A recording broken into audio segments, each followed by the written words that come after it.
Coucou tout le monde, bienvenue sur ma chaîne. On se retrouve aujourd'hui pour une nouvelle vidéo qui sera sur l'éducation erronée de l'afrodescendance selon moi. Voilà. Du coup, Soumets-moi au détecteur de mensonges. Si tu ne crois pas à mais je t'aime. Si tu doutes pour commencer, j'ai fait de très grandes découvertes sur moi, ce qui m'a permis de retourner dans mon enfance, retourner dans la manière qu'on nous a éduqués depuis tout petit jusqu'au jour d'aujourd'hui. Du coup, au final, je me suis rendu compte que cette histoire est trop compliquée. En fait, l'éducation à l'africaine fait que nos enfants, les enfants, moi-même là, tous les autres, ça nous permet de ne pas avoir confiance en nous. Ça nous permet de briser notre estime de nous-mêmes, de saccager l'amour de nous-mêmes. La confiance en soi, tout ça, ça va ensemble. S'il y a un qui a un pied comme ça, l'autre est comme ça, c'est compliqué.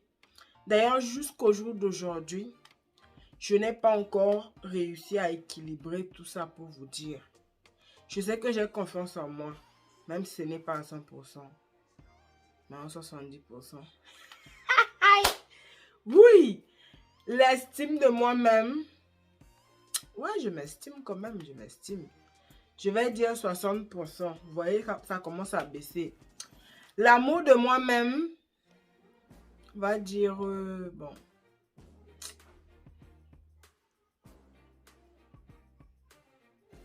Je vais dire 70% aussi parce que je ne me laisse pas maltraiter. J'ai horreur de l'injustice.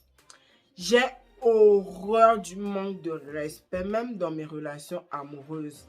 Dès que je suis dans une relation amoureuse et qu'il commence à avoir des manques de respect, des comportements bizarres, je ramasse mes bagages. Ciao, je m'en vais. En tout cas, que je deviens un peu sérieuse. Du coup, juste pour vous dire que tout ça, ça brise notre estime de nous-mêmes. Du coup, on retourne aux sources. Andy, va faire ça là-bas, s'il te plaît. Va faire ça là-bas. Oui, oui. Du coup, je voulais vous dire que on retourne aux sources. En fait, c'est comme, comment je dois dire ça? Bon, retourne aux sources. Ça commence dès les parents. En fait, ça se transmet comme un héritage des parents de maman à maman. Juste pour vous donner un exemple, de ma grand-mère à ma mère, de ma mère à moi, de moi à ma fille. Eh Seigneur, c'est comment?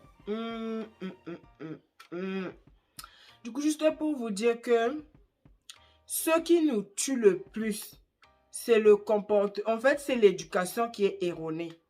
Du coup, vu que l'éducation est erronée, c'est mort, c'est compliqué. Parce que si les parents, déjà dès les parents transmettent les mauvais comportements aux enfants, c'est la même chose du côté des hommes. Des hommes à hommes, c'est compliqué. Si le papa est infidèle, automatiquement, naturellement, la plupart du temps, le petit garçon aussi devient infidèle. Si un petit garçon a vu son papa qui est en train de battre sa maman, lui aussi va vouloir reproduire la même chose, même s'il sait que ce n'est pas bien. Vous voyez le truc? C'est comme c'est inconscient. Du coup, juste pour vous dire, ma mère s'est sentie abandonnée. Elle nous a transmis ça. Et le pire dans tout ça, je ne juge personne, hein, j'essaie juste de vous expliquer. Je ne juge pas ma mère parce que je la comprends. Elle est très courageuse, très forte. Moi-même, je ne sais même pas comment elle a fait pour me mettre au monde parce que je suis la 10e enfant de ma mère. Moi-même, je ne pourrais jamais faire 10 enfants du coup. Je la remercie beaucoup, beaucoup. La vidéo va couper, je reprends. Ils ne savent. Du coup, les filles, je n'en veux pas à ma mère. C'est juste que, juste parce que je travaille sur moi, je dois essayer de comprendre qu'est-ce que, en fait, à partir de quand j'ai commencé à avoir cette blessure d'abandon. Parce que j'ai vraiment cette blessure d'abandon qui est très fort. Très fort. Et ça me saoule. Ça me saoule. J'ai envie de régler ce problème et c'est très compliqué. C'est pour ça que j'ai décidé de faire cette vidéo-là pour partager mon message, pour prévenir aux parents qui continuent à faire la même chose à leurs enfants. Et c'est difficile, c'est très difficile. Du coup, on retourne là où on était.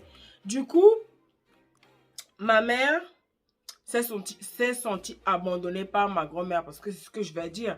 Je ne sais pas à partir d'où parce que j'étais pas née. Selon ce que j'ai entendu.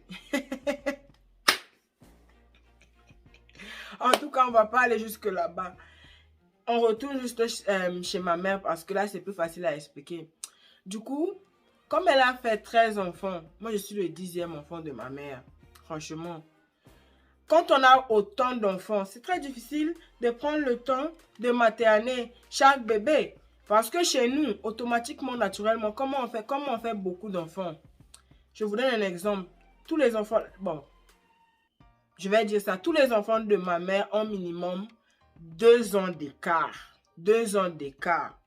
Du coup, tu vas être materné dès la naissance jusqu'à 2 ans.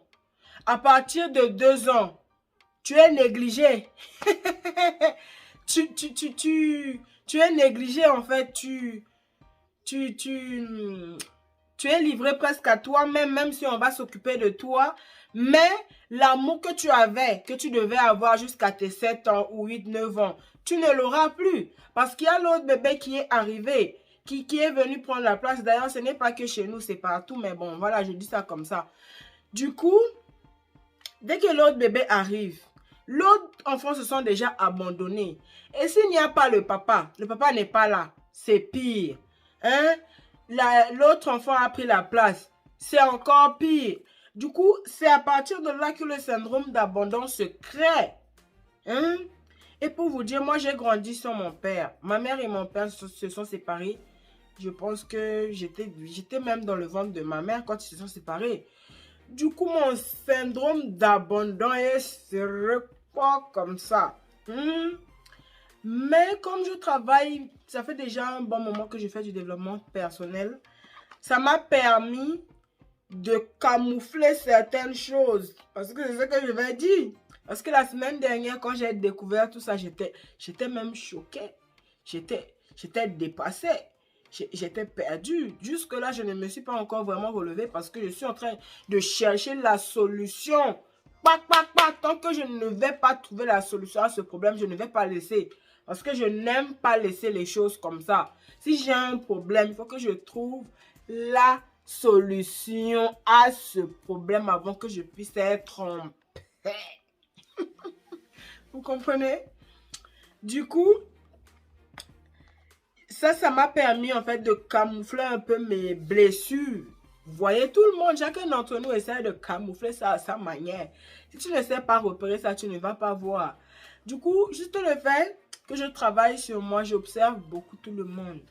Même mes ex, eux tous, je connais tous leurs problèmes, tous leurs soucis tellement que... Même les nouveaux gars qui me draguent. Je suis choquée d'eux. Je les examine comme ça, comme un scanner. Et celui-là, ces blessures-là sont dangereuses. Moi, je fais avec celle-là. C'est pas mieux que je fuis. En plus, j'aime fuir. J'aime fuir. Ma blessure d'abandon, En fait, dès que je suis dans un couple, je vois que ça ne va pas. Je ne reste pas, je m'en vais. De toute façon, avant que tu me quittes, je sais que c'est gâté, moi je m'en vais. Oh. Je serai la première qui va te quitter ou je serai la première qui part. Aïe. Je vois que ça sort du caca, je ne reste pas, je m'en vais. Si tu m'insultes, tu me manques de respect, c'est encore pire. Tu m'as perdu depuis, je m'en vais. J'ai horreur du manque de respect et de l'injustice. Du coup, c'est ça qui m'a permis aussi, parce que je pensais que je ne m'aimais pas. C'est ça qui m'a permis de voir que, ah, mais je m'aime finalement. Aïe, aïe, aïe, aïe. Même quand j'étais grosse comme ça là, je faisais mes 134 kilos, peut-être que je faisais 120, 115 kilos. Mon ex a commencé à me faire saigner là. Aïe, je n'ai même pas compris quand est-ce qu'il est parti dehors. Une histoire digne de... En fait, j'ai horreur de ça. Et je me suis un peu éparpillée, mais au moins tout ça, ça se ressemble. C'est pour que je puisse vous expliquer. Du coup, la blessure d'abandon qui s'est transférée de mère en fille, de moi à mes enfants. Parce que quand tu n'as pas, quand on t'a pas appris à aimer, quand on t'a pas donné quelque chose, tu ne sais pas le donner. Si on t'a pas appris à avoir confiance en toi, à avoir une estime de toi-même, à avoir de l'amour en toi-même, comment tu vas donner ça à tes enfants? Comment tes enfants vont pouvoir donner ça à leurs enfants? Hein? Ça va encore couper, mais je vais reprendre. Hein? Comment? C'est pas possible. Tu ne peux pas donner quelque chose que tu n'as pas. C'est même l'amour. C'est la même chose dans l'amour dans les couples. Tu ne peux pas donner de l'amour si tu n'as pas de l'amour en toi. Tu ne peux pas donner quelque chose que tu n'as pas en toi. Si tu ne t'aimes pas, comment tu vas pouvoir aimer l'autre? Ce n'est pas possible. Vous comprenez? Si toi qui me regardes, tu ne t'aimes pas comme tu es, déjà, qui va t'aimer? Qui va t'aimer? Qui va aimer quelqu'un qui ne s'aime pas? Qui va aimer quelqu'un qui peut aimer quelqu'un s'il ne sait pas s'aimer lui-même? Vous comprenez le truc? C'est compliqué toute cette histoire-là, hein? Du coup, on retourne sur nos moutons. J'étais où déjà? J'étais sur le transfert du manque d'amour. Je vous donne un autre exemple. Chez nous, chez ma mère, elle a fait 13 enfants. Elle n'a jamais fêté notre anniversaire. Je ne sais pas pourquoi. C'est pas qu'elle ne pouvait pas, mais elle ne l'a jamais fait. Juste peut-être que pour s'alléger aussi parce que... Dis-toi que si tu as 13 enfants, du coup, tous les mois, il faut faire les anniversaires. Ouh, je suis dépassée. Mais imaginez juste... Du coup, peut-être juste pour éviter ça, elle s'est dit non, moi, je ne vais pas me prendre la tête. Je ne fête pour personne. Du coup, elle n'a jamais fêté notre anniversaire. J'ai beaucoup d'émotions. Hein, voilà, je suis très, très émotionnelle. Juste que je fais la dure à cuire, mais je suis très, très émotionnelle. Voilà, et là, laissons ce sujet-là. Du coup, juste pour ça, elle n'a jamais fêté notre anniversaire. Du coup, même pour les fêtes de Noël, chez nous, on ne reçoit pas de cadeaux. C'est pas comme ici en France que, oh, la Noël, on va aller faire les magasins pour acheter les cadeaux. Chez nous, on n'a pas grandi avec les cadeaux. Du coup, moi, je vais parler plus de moi. Bon, je vais parler plus de nous parce que nous tous, on est pareil. Aucun de nous n'a résolu ce problème-là, à part moi peut-être. Du coup, quand tu as grandi sans cadeau, c'est difficile pour toi d'offrir des cadeaux. Ça peut ne pas l'être, mais la plupart du temps, c'est difficile pour toi de donner ce que tu n'as pas reçu. Franchement, c'est difficile. Même quand je suis arrivée ici en France, dans ma belle famille, on offrait des cadeaux. Moi, je n'ai pas grandi avec ça la Noël. Moi, je suis assise, j'attends pour manger seulement. Tu vois, du coup, c'est très, très, très difficile, voilà. Mais j'ai fait ce travail-là sur moi, disant que parce que ma mère ne l'a pas fait, moi, je le fais pour mes enfants. Même si je ne fais pas de grosses fêtes, mais chaque année, j'achète au moins un gâteau pour mes enfants. J'achète au moins un gâteau et puis ils vont manger leur gâteau et puis c'est fini. Vous voyez, non? Du coup, juste pour vous dire, essayez de résoudre vos problèmes. Essayez de guérir vos propres blessures pour ne pas transmettre ça à vos enfants. Parce que quand vous le transmettez à vos enfants, hein, vos enfants vont transmettre ça à leurs enfants. Et le pire dans tout ça, ça nous crée des blocages. Ça nous crée, on a ce manque de confiance en nous de faire ce qu'on a à faire. On a peur de passer à l'action. On a peur de se jeter à l'eau. On a peur de faire de nouvelles choses. On a peur de plein de choses. On est bloqué, on se dit non, moi je ne vais pas. C'est comme dans mon entourage à moi. En tout cas, je n'ai pas encore vu de millionnaires chez nous.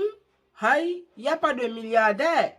C'est pas qu'on est pauvre, ils ne souffrent pas, ils travaillent, ils ont leur travail, ils travaillent un peu partout, à la mairie, à l'hôpital, partout. Mais j'ai pas encore vu de millionnaires, mais après aussi les gens aussi cachent l'argent, histoire d'argent, oh la sorcellerie, une histoire digne d'un film quoi. En tout cas, c'est ce que je voulais partager avec vous. Du coup, s'il vous plaît, guérissez vos propres blessures. C'est très difficile, hein, de retourner en soi et de voir que, ah, moi j'ai peur d'être rejeté. Ah, moi j'ai peur qu'on m'abandonne.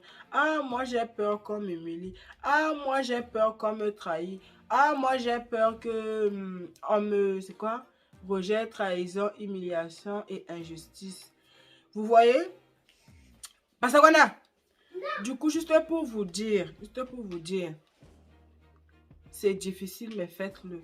Quand on le fait et qu'on guérit ces blessures-là, wallahi billahi, personne, plus personne peut venir vous atteindre, ni vous maltraiter, ni vous briser, ni vous manipuler, ni rien de tout ça.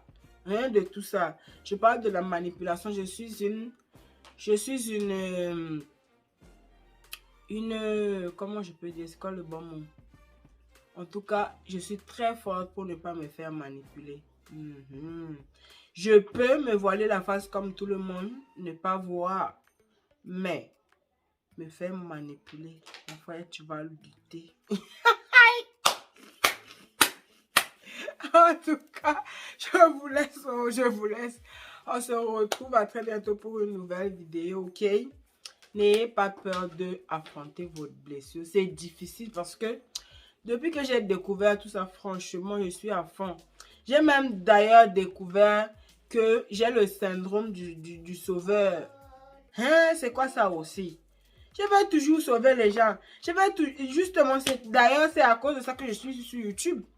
Je veux toujours aider. Je veux toujours apporter quelque chose aux autres. Eh, Seigneur. Ah. Quand j'ai découvert cette histoire de syndrome de sauveur, la laisse tomber. C'est compliqué. Je veux sauver tout le monde et c'est très, très, très compliqué. En tout cas, prenez soin de vous, ok? Prenez soin de votre santé mentale, santé physique, tout. Essayez d'être positif. Essayez d'être l'exemple de vos enfants parce que tout ce que vous faites, ils vous regardent pour qu'ils puissent reproduire la même chose. Du coup, s'il vous plaît, soyez la meilleure version de vous-même et transmettez la meilleure version de vous-même. Ne vous jugez pas, mais faites de votre mieux. Ne transmettez pas cet héritage erroné à tous vos enfants, s'il vous plaît. Bisous, bisous. N'oubliez pas de vous abonner, liker, partager si le concept vous plaît. Passez une très bonne soirée, un très bon week-end. Bisous, bisous, ciao.